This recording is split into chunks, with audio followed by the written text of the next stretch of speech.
জীবনে প্রথমবার বুফি খাতে গিয়ে গাইজ একদম হচ্ছে পাগল হয়ে গেছি। কেন পাগল হয়ে গেছি আপনারা ভিডিওটা শেষ পর্যন্ত দেখলে অবশ্যই বুঝতে পারবেন। আসসালামু আলাইকুম, সবাই কেমন আছেন? আমি তো আল্লাহর রহমতে খুব ভালো রয়েছি গাইজ। এখন হচ্ছে আমরা যাচ্ছি বুফি খাতে। তো আমাদের প্ল্যান ছিল বেশ অনেক দিনের তো যে আমরা যাব বুফে, কিন্তু যাবো করে যাওয়া হইতো না, কারণ অনেক টাকার ব্যাপার স্যাপার রয়ে। যাই হোক, আমাদের হচ্ছে 7:30তে হচ্ছে 10টা পর্যন্ত বুফের টাইম দিয়ে আসে। তো এর মধ্যে হচ্ছে আঙ্গার চলে যেতে হবে। আর এখন 7টা 15 বাজে, আমরা রেডি হয়ে সব নিচে চলে এসে এখন রিক্সা দেখতে, এর মধ্যে দেখতে বাসওয়ালারা গাড়ি থামাইয়া হচ্ছে এখানে ঝগড়া করতে। আচ্ছা যাই হোক, এরা ঝগড়া করুক, আমাকে এখানে রিক্সায় এখন উঠতে হবে। আমরা অনেকজন মানুষ, এই জন্য আর দেখাতিনে কীরকম করে উঠতে গাইজ কি বলবো। আর সবাই মিলে রিক্সায় চড়তে যে কি মজা গাইজ, তা আপনাকে বলে বোঝাতে পারবো না। আমার না ওই একা একা রিক্সা চড়তে একটুও ভালো লাগে না। যাই হোক, এখানে আমরা চলে আইছি। আর আজকে কিন্তু আমরা হচ্ছে চট্টগ্রাম হালি শহরে হচ্ছে বুফে নতুন খুলে, সেখানে শুধু শনিবার হচ্ছে মনে হয়, শনি রবিবার মনে হয় বুফে। যাই হোক, আমি অত ভালো করে খেয়ালও করিনি, কারণ আমার বুফিটাই পছন্দ হয়নি তাইতে।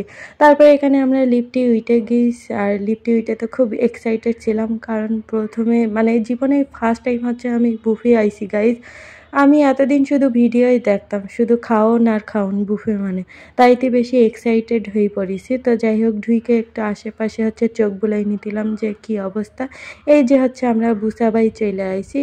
এই রেস্টুরেন্টের নাম হচ্ছে বুসাবাই। এখানে হচ্ছে শনিবার রবিবার হচ্ছে বুফে আর কি খোলা থাকে। তো যাই হোক, এখানে হচ্ছে এখন আমি তাড়াতাড়ি করে প্লেট নিয়ে দাঁড়াই রয়েছি, কারণ এখানে খাবার টাবার নিতে হবে গাইজ। এই মেনু দেখে আমার হচ্ছে মনটা একদম ছাড়খাড় হয়ে গিয়ে মনে হচ্ছে যে আল্লাহ কী করতে আইলাম এখানে।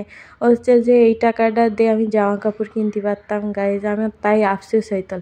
কারণ আমরা আসার আগে দেখে এলাম যে হচ্ছে 40+ আইটেম গাইজ। এখানে হচ্ছে 10-15+ আইটেম হবে না। খাবারের মান ভালো ছিল, টেস্টি ছিল, কিন্তু আমার একটুও পছন্দ হয় না। আমি একটু চাচ্ছিলাম একটু বিভিন্ন রকমের খাবার থাকবে, সেইগুলো খাবো যেইগুলো খাইনি।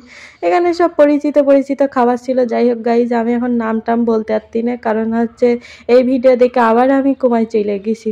তখন তো এইসব খাবার দেখে কুমায় চলে গেলাম, এখনও আমি কুমায় চলে গেছি। এখনও শুধু এই টাকার শোকটা আমি কাটাই উঠতে পারলাম না। টাকাটা অবশ্য আমার যায়নি, তারপরেও কেন তা জানি না, টাকার মায়া বিরাট বড় মায়া গাইজ। তো যাই হোক, এখানে হচ্ছে অন্থন ছিল, ফ্রেঞ্চ ফ্রাই ছিল, তারপর এখানে কাঁকড়া ফ্রাই ছিল। তো আমি আমার বোনির বললাম যে একটুখানি নাও, কারণ কাঁকড়া আমার খুব পছন্দ। কিন্তু এই কাঁকড়া খাতি যে আবার কাঁকড়ার কাটা আমার হাতে ফুটে গেছে, তাহলে চিন্তা করতে পারতেছেন কী এক অবস্থা। এখানটা আমার বোন অন্তর নিতে। তারপর এখানে স্যুপ ছিল, ফ্রাইড রাইস ছিল, ইত্যাদি বিভিন্ন রকম ছিল। এখানে পাস্তা, তারপরে হচ্ছে চাউমিন নিতে আমার বোন।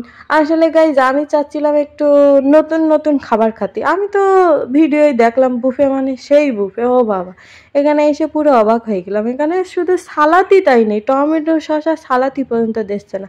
আর খাবার দেখেছেন, শেষেই গিয়ে তাও খাবার দিতে না। এইসব দেখে পুরো হতাশ হয়ে গেছি। হতাশায় তো কি বলবো, এমনই অবস্থা মনে হচ্ছে এখান থেকে চলে যাই না খেয়ে, তাহলে আর টাকা দিতে হবে না। যাই হোক, কিছু করার নেই, এখন তো খাতে হবে। তো আমি আমার বোনের বললাম তুই একটু নাও, একটু ভিডিও করি। তারপরে আমি একটু গরুর মাংস যেহেতু বেশি পছন্দ করি, গরুর মাংস খুঁজ দিলাম। তারপরে এখানে গরুর মাংস নিয়ে আসি। আর সব থেকে দুঃখের ব্যাপার কি জানেন, বুফে গেছি, এতখানি টাকা দিচ্ছি, অথচ খাবারই পাচ্ছি না। তো খুব খারাপ লাগতো গাইজ, মনে হইতো যে টাকাটা থাকলেই আমি হচ্ছে একটা জামা কিনতে পারতাম, সেই জন্য আমার খুব কষ্ট হইতো। যাই হোক, কিছু করার নেই, এখন তো চলেই আইছি। তবে খাবারের মানগুলো খুব ভালো ছিল, আপনারা চাইলে যেতে পারেন হালি শহরে বুসাবাই। তারপরে এই যে এখান থেকে দেখেন বাইরের দৃশ্য কি সুন্দর দেখা যাচ্ছিল। আর এই যে আমি কাঁকড়া খাচ্ছিলাম, আমি একটু সব রকম ট্রাই করে দেখেছি, কিন্তু ওই যে মানে ওখানে যে মনটা এমনই ভেঙে গিয়েছে, যেহেতু ফার্স্ট টাইম বুফে আসিছি, তো এইসব দেখে আর ভিডিও করিনি। তো আজ এই পর্যন্ত, আল্লাহ হাফেজ।